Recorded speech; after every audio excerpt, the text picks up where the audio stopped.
A big win for Dub Nation tonight. The Warriors now lead the Cavaliers 3-0, thanks in large part to two-time MVP Steph Curry. ABC's TJ Holmes spoke to him courtside about his ongoing rivalry with LeBron James and the Cavs. But Golden State stays perfect. Tonight, Game 3 of the NBA Finals is in the books. Warriors take a 3-0 lead in these finals. LeBron James' Cleveland Cavaliers were trying to put a dent in the Golden State Warriors' 2-game lead.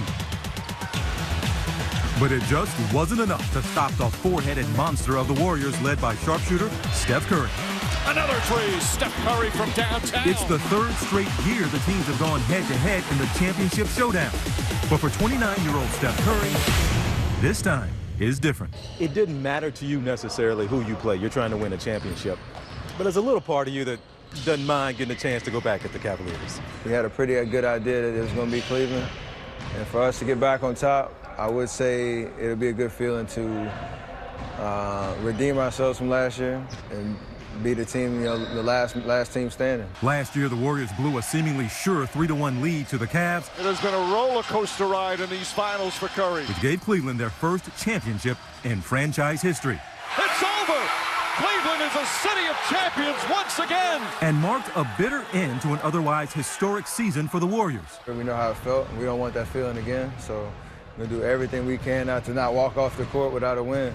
I don't necessarily think it's a bad thing to remember, because it should fuel you to get revenge and get back on top. A win against LeBron would mean redemption for Curry. What is your personal relationship with LeBron James? I mean, I know him well, all the way back from my college days. As you go through the league, I mean, schedules are crazy, and you obviously run into each other from time to time, and you have the battles on the court. When it all is said and done, when all of our careers are over with, I'm sure there's going to be a lot of looking back, like we had some good times playing the game that we loved and was able to share with all the guys in the league.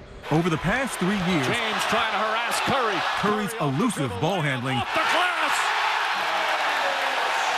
Tried not to use it. and that jump shot Bang! Bang! Oh, what a shot from Curry! have made him one of the most unlikely threats on the court. And many call him one of the greatest shooters in NBA history. He's been named the league's MVP twice. But Curry says with every honor comes mounting pressure. How is your life different this NBA Finals from 2 finals ago when you won a championship? It's definitely different. There's a lot more pulling at you, a lot more you have to deal with, a lot more decisions you got to make on a daily basis. And the challenge to keep the priority is a daily decision that you got to make. And I'm not complaining about it at all. It's a sentiment he's now learned to share with a famous 44. Huge name drop right here, but I was talking to our former president, Barack Obama, when I was playing golf. That's big time, right? That's a good name drop. If you're going to drop one, drop that one, hell. And he was talking about like the challenges of before he was in office, and he said he didn't value his anonymity as he was going through life. He can't just go walk down the street and be in his own world and just unplug, if you will, from all the commotion, the attention, the people grabbing at you. People follow us daily, and it's obviously about our fans, but on a daily basis, that's the hardest thing, just to be able to just go to maybe go to the grocery store and pick up some stuff and not run into anybody, have to talk about basketball or something like that. Can't do it. And it just comes with territory to a certain extent, but that's the struggle that's so different from when I started playing basketball that you kind of got to get used to. But Curry's never been far from the spotlight. He's the son of former NBA player Dell Curry.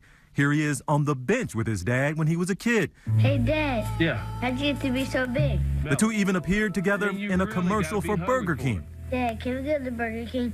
I am really hungry. But it's his upbringing and his style of play marked by finesse that has led many to call Curry soft. I mean, I've heard that talk for sure, and I had a different upbringing than a lot of players in the NBA. I've had similar upbringings to some people in the NBA, so I'm not by myself in this situation.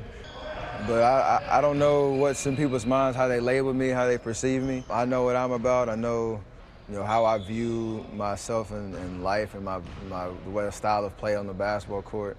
And so whether you think I'm soft, or you think I'm tough, or you think look like I'm 16 or whatever, it doesn't bother me to the point of me being confident in myself and my abilities and what I can do on the floor. Dubbed the baby-faced assassin, he's facing another challenge throughout these playoffs, perfecting that beard.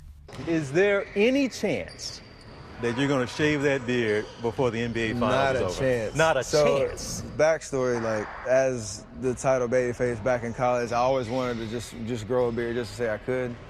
And I could never get it to connect on this side right here. I had this piece that was So just this side was the problem? Yeah, just this side. And about 6 months ago, it started to connect, so I got a little carried away with it, and made up my own reason to have a playoff beard. Okay. So this is like 4 months of hard work and perseverance that I can't let ride for at least another 3 weeks. So. Okay, how does your wife like it? She liked it about 3 weeks ago before it got unruly. Though he's one of the best basketball players in the world, he keeps the priority on being a dad and husband. Instead of just one baby girl running around, I got two. So that's a challenge in itself to begin with. His oldest daughter, Riley, famous for those post-game press conference appearances. Sit on your lap. Okay. His wife, Aisha, a professional chef with her own show on the Food Network called Aisha's Home Kitchen. The more you spread it out, the quicker it'll cook. She's also very active on social media, documenting her family's daily life on Instagram. And a foul! But last year, after her husband, Steph, fouled out during Game 6 of the NBA Finals, First time he's fouled out since December 2013. Aisha came under fire when she took to Twitter, claiming the NBA was rigged. She has since apologized. Now, has there been a social media conversation yet? Or will there be one about social media heading to the finals with you and your wife? Yes. Oh, no. She's going to do her thing. She's going to do her thing. I encourage her to do her thing, to always speak her mind. Like, never, muffle any of that. She'll use discretion, obviously, with how many people actually, care about what she has to say. But yeah, never not speak her mind in any situation. Recently, Aisha showed off some lesser-known talents at Napa's Bottle Rock Festival. I got recipes, got a lot of recipes. Got a lot of people trying to teach me up my expertise. They're trying to take the seeds from my pepper. Trying to make bread, no pun intended. Got a book of real life and I wrote it my way. 100 recipes, what we gonna cook and take. I got spoons in the pot trying to stir up my stew. This time, Steph gets to be the fan. A bowl of berries and cakes, we making fondue. I got 2 oven mitts so I never get burnt.